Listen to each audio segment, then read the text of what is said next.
Hey Power! Seja bem-vindo ao Power Peoplecast, aqui no seu momento de energizar. E para energizar o seu caminho, eu trouxe uma mulher Power, uma guerreira, uma mulher aguerrida e, além disso, uma mulher que hoje ela é sinônimo de feminilidade, de decisão e de destino. Seja bem-vinda, Simone.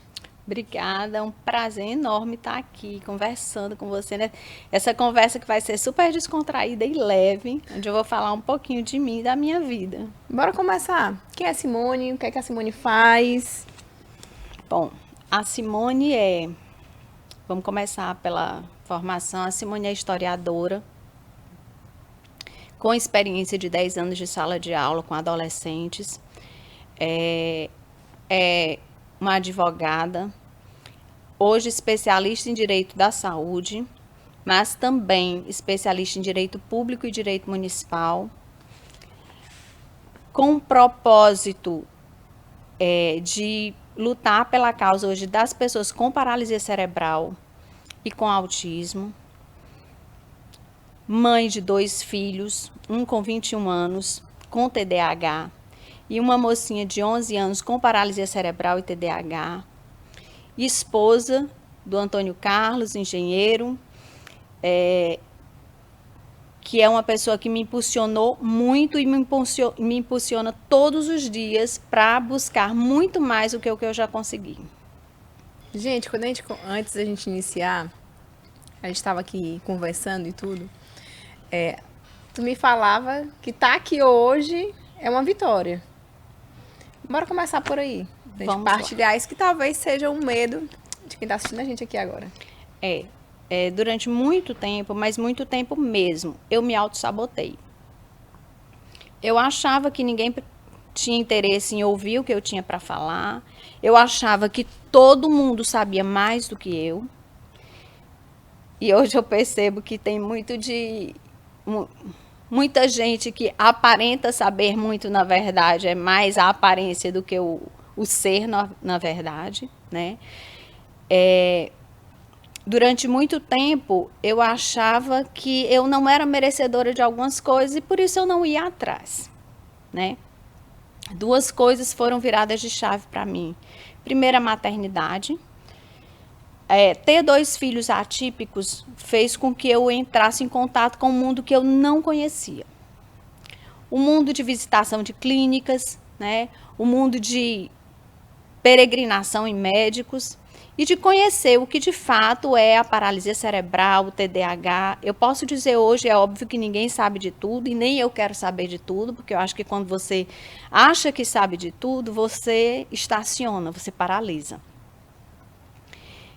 Mas hoje eu sou muito mais conhecedora e conheço bastante dessas 2 coisas, desses 2 mundos, né, da paralisia cerebral e do TDAH. E eu fiz disso o meu propósito na advocacia, poder ajudar. Eu conheci tantas pessoas, tantas situações diferentes, tantas síndromes raras além, né, que eu jamais imaginei que existisse. E aí eu me coloquei como meu propósito de vida ajudar essas pessoas através do meu trabalho, da minha advocacia. Eu acho que, na verdade, durante muito tempo eu fiquei sem advogar e advogava mais esporadicamente, porque eu não encontrava esse propósito. Durante muito tempo, o que mais me empolgou foi a advocacia pública. Né? Então, eu fui, por exemplo, trabalhei muitos anos na Prefeitura de Teresina, como chefe de setor, mas, de qualquer forma, eu entrava em contato com os processos. Eu fui também assessora jurídica na Prefeitura de União. E, ultimamente, antes de sair da Prefeitura, eu estava trabalhando com licitações. Mas eu buscava realmente alguma coisa que me desse um propósito na advocacia, que eu pudesse dizer assim, é isso que eu quero fazer para o resto da vida. O que te traz, assim, desperta a paixão, né? O que me despertava a paixão. E hoje eu consigo encontrar isso na possibilidade de ajudar outras pessoas, né? E eu peço a Deus todos os dias que a minha advocacia seja isso, seja um instrumento para assegurar tratamentos para outras pessoas. Agora, Simone, é muito interessante, porque o teu público é o que eu costumo chamar de o público invisível. Eles não estão nas ruas, eles estão guardados em casa, porque eles têm dificuldade de locomoção, dificuldade de interação. A luta de quem tem uma pessoa em casa com paralisia é gigantesca. Eu tenho uma pessoa aqui no condomínio que tem, a gente vê a dificuldade que é. A gente tem uma colaboradora lá também que tem uma filha, 24 anos também, que tem. E são mães que tiram a força para poder fazer o filho existir. Então, assim, o que é hoje, na tua visão, que a sociedade não está vendo? Marília, isso tem mudado muito, graças a Deus. O primeiro ponto que eu quero colocar é que a paralisia cerebral, assim como o autismo, ele é tão vasto, é uma gama tão grande de situações. Durante muito tempo, antes da minha filha nascer, na minha cabeça, a paralisia cerebral era... eu remetia àquela pessoa que vegetava. Aquela pessoa que ficava em casa, que ficava de home care, que não tinha uma vida social, vamos dizer assim. E eu hoje mudei completamente, hoje eu percebi que isso é completamente errado, esse entendimento. A paralisia cerebral, ela tem vários níveis, né? As sequelas dependem da região do cérebro que foi lesionada. E existem sim crianças com paralisia cerebral, adultos com paralisia cerebral, que conseguem ter uma vida o mais próximo do normal, vamos dizer assim, socialmente falando, certo? Por exemplo, a minha filha, ela é uma criança que caminha. Quando ela nasceu prematura extrema com 745 gramas, né? Eu tinha tido 2 perdas gestacionais antes, já não estava mais com o meu corpo, vamos dizer assim, funcionando bem para ter um filho, né? Então, assim, eu comecei a envelhecer, vamos dizer assim, internamente mais cedo, né? E aí eu precisei realmente induzir ovulação para conseguir engravidar. As 2 primeiras vezes eu tive perda gestacional por volta da 12ª semana, né? Sempre por descolamento de placenta.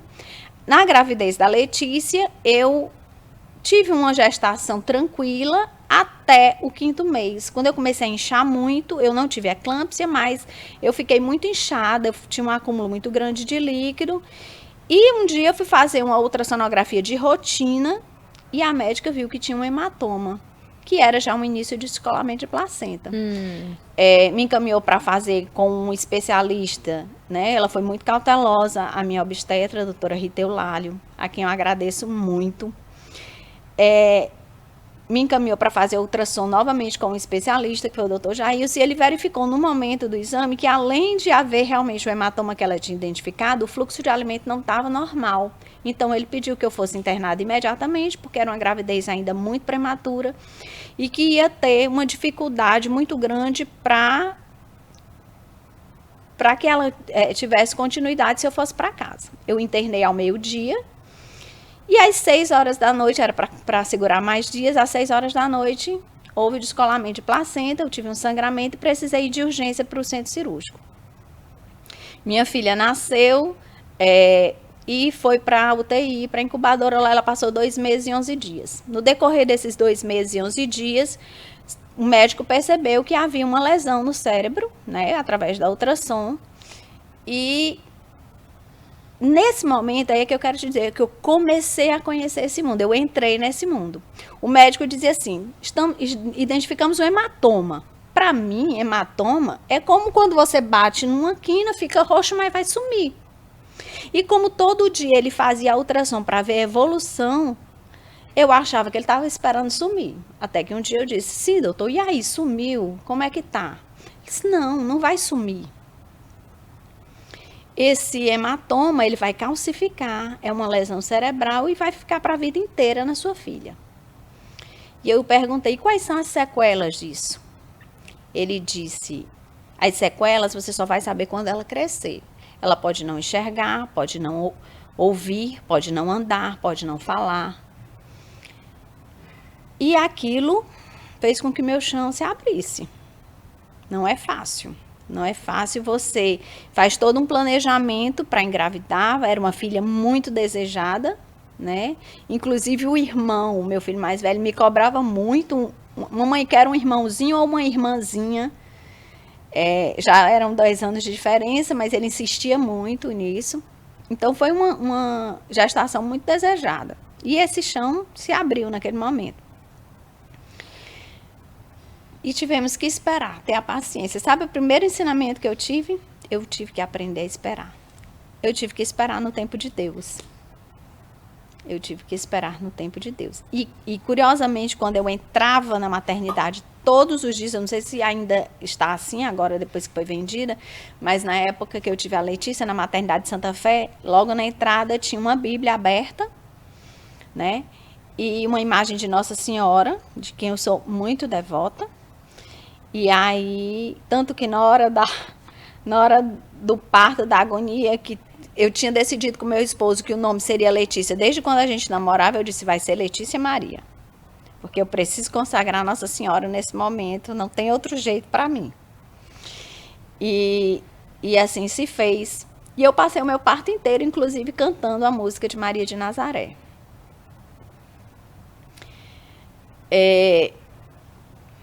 Então, todos os dias eu chegava na maternidade, estava lá a Bíblia aberta no mesmo salmo, que era um salmo que falava que a gente precisava esperar em Cristo. E eu tive que aprender a esperar em Cristo. Foi assim que tu conseguiu lidar com todos os sentimentos que surgiram? Porque foi um momento tão difícil, um momento que eu entrei em depressão. Eu não digo depressão, eu digo que eu fiquei bem mais depressiva, porque eu não tinha força para trabalhar, eu não tinha força para nada. Foram 2 meses e 11 dias em que eu só rezava, comia, eu fiquei com 70 quilos, meu peso é em torno de 57, 58 quilos. Porque, ao contrário, meu marido emagrece quando tem... Eu engordo porque eu desconto na comida, então eu ganhei muito peso. E eu não tinha forças a não ser para isso, para rezar, esperar a hora de ir para a maternidade para visitar a Letícia. Então foi assim que eu entrei em contato com a paralisia cerebral. Mas nesse momento nenhum médico, e aí aqui eu faço um apelo para os médicos, orientem as pessoas, especialmente quando elas estiverem fragilizadas.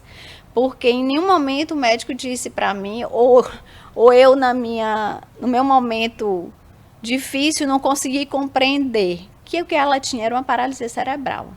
Muitos anos depois, é que numa consulta com a psicóloga, ela disse assim, mãe, como é para você ter uma filha com paralisia cerebral? Naquele momento, eu acho que a minha vontade era de voar no pescoço dela. Eu digo, eu não tenho filha com paralisia cerebral. E ela, ao invés de me explicar, ela disse, não tem. Eu digo, não. Porque até então ninguém tinha falado isso para mim. Porque para mim, paralisia cerebral era aquele que vegetava. E a minha filha não vegetava. Uhum. E aí ela, ao invés de me explicar, fechou o prontuário e disse, tá certo. Muitos anos depois, conversando com o ortopedista da minha filha, que ele falou, não, porque as crianças com paralisia cerebral, elas sentem isso e isso aí. Eu digo, peraí, a ficha parece que caiu. Minha filha tem paralisia cerebral? E ele disse, tem. Toda lesão no cérebro é paralisia cerebral. Só que a sua filha tem uma lesão que não é progressiva. Uhum. Ela pode adquirir com as terapias, e por isso ela faz terapia todos os dias, de segunda a sexta. Ela pode adquirir habilidades, né? Uma melhora funcional, que uma criança que não faz as atividades que são prescritas pelo médico não vai alcançar, possivelmente. Acho que até por conta da idade também acaba tendo, como é que chama? A neuroplasticidade. Exatamente. Quanto por isso que os médicos também orientam que o estímulo deve ser precoce. Quanto mais cedo a criança começa a fazer as terapias, Melhor. mais ela vai ter resposta e melhor ela vai ter a resposta, né? Até quando talvez naquele momento você não consiga perceber. Porque assim, não sei se é como os saltos que tem de criança. Ela tá ali, parece que o bebê, né, quando você não vê, e do nada ele aprende uma coisa nova. Não é do nada, é dos estímulos que foram. Exato. E aí, logo em seguida, com alguns meses que ela teve a alta, a gente já iniciou a estimulação, né? A primeira, iniciamos com fisioterapia e depois ela evoluiu acrescentando outras terapias. Hoje ela faz fisioterapia, faz a terapia ocupacional, faz fono, faz terapia com psicólogo, psicopedagogo, ela tem uma agenda lotada e faz os intensivos 2 vezes no ano, que são super importantes para a evolução dela. Mas é uma criança que vai para a escola, né? Ela estuda no Dom Barreto, ela é uma criança que tem um raciocínio, ela não teve o cognitivo comprometido, né? O maior comprometimento dela é motor, né? Então, ela é uma criança que brinca, que ama brincar e que participa de tudo que outras crianças fazem. Né? Então, ela tem amigos, ela tem uma facilidade de fazer amizade enorme, de aglutinar ao lado dela e consequentemente, ela ainda não percebeu, e eu espero que não perceba tão cedo, e aí que eu queria te dizer que o mundo está mudando, o preconceito. Sabe? Para as crianças, na verdade, nós adultos é que somos preconceituosos e acabamos ensinando o que não deve ser ensinado para nenhuma criança. As crianças, elas percebem facilmente que existem diferenças, que existe o preto, o branco, sabe? A pessoa com deficiência, claro que eles fazem perguntas e a gente tem que estar pronto para responder, a gente tem que ter a capacitação necessária para responder. Por exemplo, os coleguinhas já notaram que ela senta numa carteira diferente, que ela sempre senta na frente. Então, eles perguntam, e é natural que eles perguntem, né? E a gente tem que saber explicar. Para que eles percebam que o mundo não é feito de pessoas iguais, nós não somos iguais. E que tem que respeitar as diferenças. E que tem que respeitar as diferenças, e que tem que não só respeitar, mas que tem que conviver, tem que realmente incluir. Não é só estar na sala de aula, e agora eu estou preparando um artigo científico para publicação exatamente sobre inclusão escolar. E a gente tem que saber que não é só estar na sala de aula, não é só estar matriculado. A escola tem que dar meios, tem que utilizar recursos, tem que utilizar metodologias e tem que capacitar professores e funcionários em geral, para que aquela criança consiga aprender, para que ela queira estar na escola, para que ela queira continuar na escola.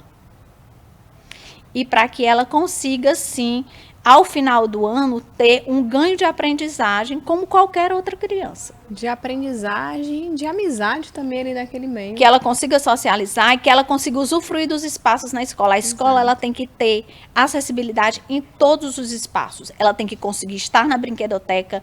A criança, por exemplo, que não consegue, que tem uma deficiência auditiva ou que tem uma deficiência visual, ela tem que ter meios na escola para quando ela esteja, por exemplo, vendo uma palestra, assistindo uma palestra no auditório, ela consiga saber o que está sendo trabalhado naquela palestra. Exatamente.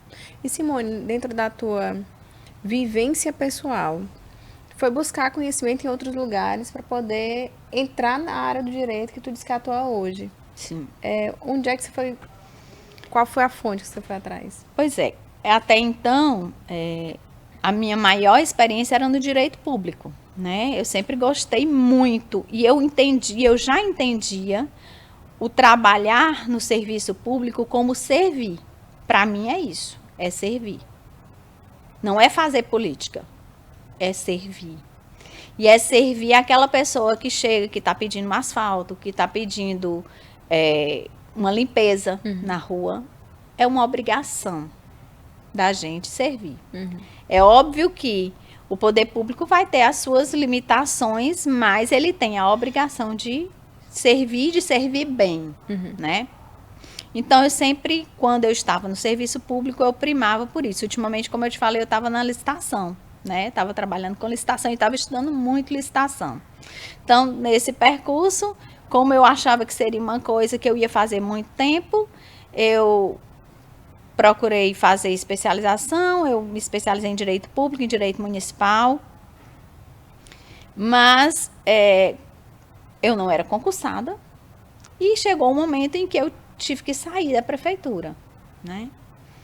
Como era, e vou confessar aqui sem nenhum problema com isso? Como era algo que eu fazia com muito amor, eu gostava do que eu fazia, eu trabalhava porque eu gostava, porque eu não aceito, uma coisa que eu não aceito e que eu falo todo dia para o meu filho, não faça o que você não gosta. Eita. A pior coisa, gente, a vida é curta, ela passa muito rápido. E a pior coisa que pode existir é você acordar e dizer, eu não acredito que eu vou ter que trabalhar. É você estar num domingo e dizer, eu não acredito que já acabou e amanhã é segunda-feira. Eu gosto de trabalhar. Eu posso te dizer, domingo é meu aniversário, inclusive, né? Eu estarei fazendo 52 anos e eu posso te dizer, eu não penso no momento de me aposentar. Eu não consigo me ver sem trabalhar. É óbvio que chega um momento em que você quer poder usufruir de algumas coisas, poder viajar mais, poder... de vez em quando eu digo assim, sexta à tarde não vou marcar nenhum compromisso, porque eu vou usar a sexta à tarde para mim. Mas deixar de trabalhar eu não penso. Porque eu faço o que eu gosto. E agora mais do que nunca. Então, quando a minha cunhada me chamou, vamos para a advocacia privada,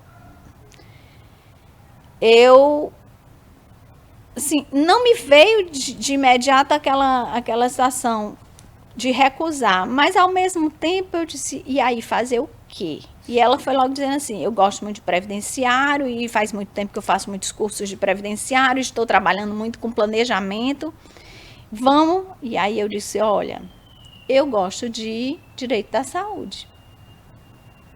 Eu estou vendo todos os dias nas clínicas um monte de gente que não faz, que existem tratamentos, a pessoa sabe que existe tratamento para o seu filho, para o seu parente de um modo geral, mas ela não tem condições de pagar aquele tratamento.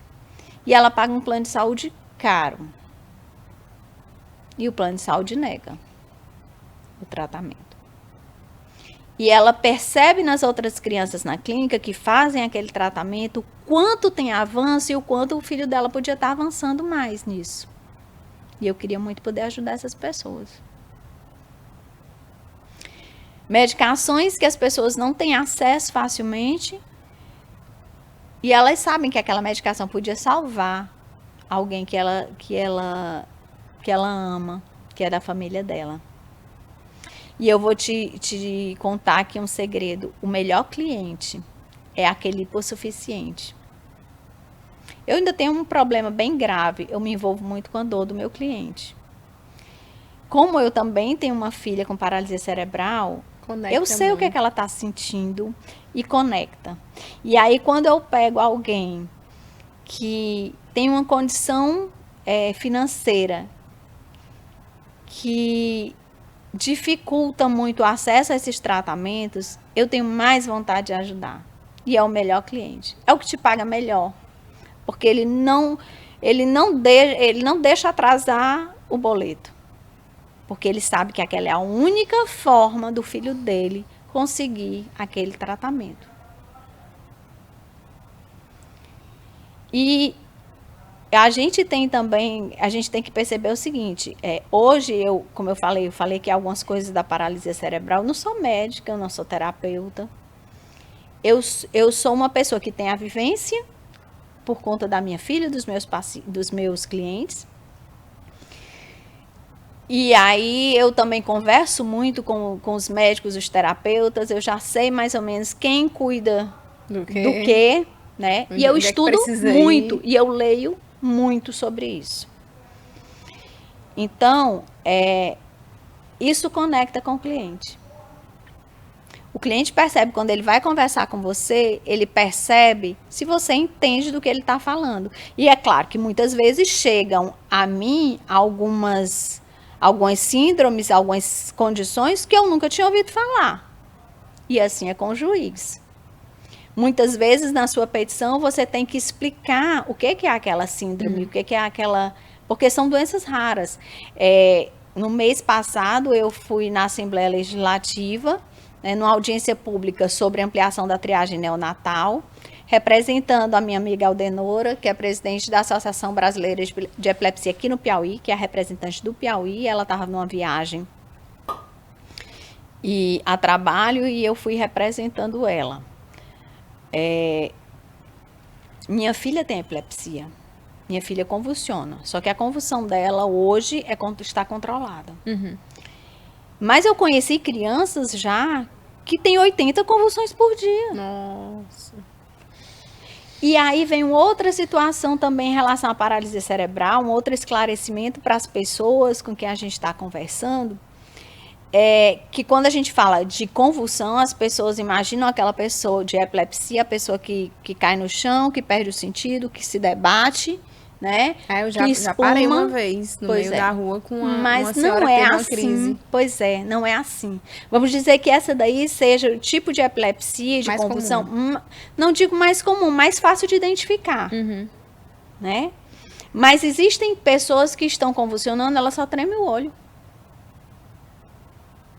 A primeira convulsão que a minha filha deu aos 2 anos de idade, só eu identifiquei. E eu só consegui identificar porque eu tinha conversado muito com o ortopedista dela, nessa mesma conversa em que ele me disse que ela tinha paralisia cerebral, doutor Vinícius. E ele me explicou várias formas de convulsão. E aí, quando a Letícia deu a primeira vez, a gente estava no interior do Ceará, na casa da minha avó, a 10 quilômetros da cidade, então a gente estava no mato mesmo. Letícia estava bem o dia inteiro e ela teve uma febre à noite, começou a escorrer o nariz, uma febre como qualquer criança que vai iniciar um processo de viral, exatamente. E aí quando eu peguei ela estava deitada numa rede, quando eu peguei ela vomitou, e eu olhei para o rostinho dela, estava a boca entortando e o olho piscando, só de um lado, que é exatamente o lado, que ela tem um lado atingido pela paralisia, que é o lado esquerdo. Uhum. E quando eu olhei, eu disse assim, Letícia está tendo uma convulsão, precisamos correr para o hospital. E o meu pai dizia assim, que nada, que bobagem. Meu pai, quando ele fica nervoso, ele tem o primeiro momento de negacionismo, sabe? É um mecanismo de defesa dele de quando ele fica nervoso. Eu digo, não podemos esperar, vamos para o hospital. E isso é uma outra dica que eu dou para as pessoas que presenciam a convulsão pela primeira vez. A Associação Brasileira de Epilepsia criou um protocolo chamado de Calma. E esse protocolo ajuda qualquer pessoa a fazer os primeiros socorros. O que você tem que fazer? Levantar um pouco a cabeça, né? E colocar a pessoa de lado, porque se ela vomitar, não corre o risco dela ingerir, né? De ir para o pulmão. Então, levanta um pouco a cabeça, coloca de lado, levanta um pouco a cabeça. Cronometra o tempo. Isso é muito importante. Convulsões que têm mais de 5 minutos é que precisam ir para o hospital. A grande parte passa nesses 5 minutos. Né? Então, você só tem que afastar o que possa machucar aquela pessoa, né? E aí, evita, de qualquer forma, que alguns se debatem, então, que ela possa se machucar. E é só isso. É claro que depois... E aí você precisa informar para o médico quantas convulsões a pessoa teve e quanto tempo durou. Porque ele vai conseguir, inclusive, fazer um mapeamento depois com exames se teve alguma área do cérebro mais afetada. Né? Simone, tem algum caso hoje dentro da linha de atuação tua com a tua cunhada que te marcou? Tem uma menina que a gente está atendendo agora e que eu talvez tenha me marcado muito por ser um caso muito parecido com o da minha filha, né? Com a diferença que ela é hipossuficiente, né? Então ela é uma criança que tem paralisia cerebral, tetraparesia, né? Então ela tem os 4 membros, os 2 braços e as 2 pernas afetadas, ela é cadeirante. E ela é de uma família pobre, né?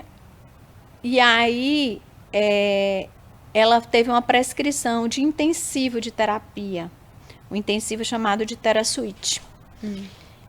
E esse intensivo, ele é para ser feito alternando com as terapias semi-intensivas do dia a dia, geralmente são 2 a 3 ciclos por ano. No caso dela, o médico prescreveu 2 ciclos. Então, ela faz um ciclo dessa terapia no primeiro semestre, outro no segundo. É um ciclo que dura 1 mês. ela faz a terapia de segunda a sexta, são 3 horas de terapias por dia, por isso que é intensivo, né? E aí a evolução é muito visível. E cada ciclo custa em torno de R$18.000. Né? Então, imagine que um tratamento de R$36.000, né? Que varia de, vamos dizer aqui, de R$30 a R$40.000, uma família hipossuficiente não teria condições, né? Esse valor ano de disponibilizar. E ela tem um plano de saúde, obviamente, que a família, com muito sacrifício, por conta da condição dela, fez o plano de saúde mais completo que podia. E aí a gente está com uma ação judicial exatamente para que esse plano de saúde custeie essa terapia, porque ela precisa muito. Porque essas crianças, a gente tem que ter em mente que elas vão se tornar adultos e elas precisam se tornar adultos funcionais e autônomos na medida do possível. Elas precisam poder ir ao banheiro só. Elas precisam ir para a faculdade. Muitos vão chegar lá. Crianças assim como a minha filha, essa menina, ela não tem o cognitivo comprometido. Ela é extremamente inteligente e conversadeira, inclusive. E então, ela tem tudo para chegar na faculdade. Se ela tiver o estímulo necessário e se ela puder, vamos dizer assim, se ela tiver também na escola o aparato que ela precisa de acompanhamento pedagógico, de acompanhamento especializado, de atendimento terapêutico, né? Então ela vai poder chegar bem longe. Simone, tua jornada é linda. Parabéns por ter escolhido uma área que talvez seja até escassa de profissionais com o conhecimento que você tem, não só técnico, mas a sua vivência e do seu dia a dia. Você faz a diferença na vida das pessoas, tá? É muito, muito bacana poder te ouvir. E eu queria que você deixasse uma mensagem final para quem está assistindo a gente hoje, sobre tudo que a gente conversou aqui. Eu acho que a minha mensagem, o que eu posso dizer para as pessoas agora, e levando em conta o meu momento, é que não se deixem paralisar pelo medo. O medo, ele deve servir para que a gente tenha cautela em situações de perigo. Mas o medo não pode impedir a gente de viver aquilo que nós temos capacidade para viver. Então, hoje, eu me considero uma profissional realizada, porque eu consigo ajudar outras pessoas com o meu trabalho. E durante muito tempo, eu me impedi de fazer isso com medo de falhar, com medo de errar, com medo do que as pessoas iriam pensar. Eu tinha uma preocupação muito grande com o que o outro ia pensar de mim. A própria resistência que eu tinha em fazer vídeos, de fazer fotos, eu não gostava nem de fotos. Era exatamente porque eu imaginava o que os outros iam pensar, e às vezes nem iam, né? Nossa, e o que os outros pensam é só o que os outros pensam. Hoje eu também penso assim. Simone, obrigada. Deus te abençoe. Siga Energizando Caminhos. Amém. Muito obrigada. E deixe seu comentário. E sigam a Simone, né, nas redes sociais. Vou deixar aqui. Me sigam, adv.simonegarcia, lá no Instagram. Até mais, pessoal.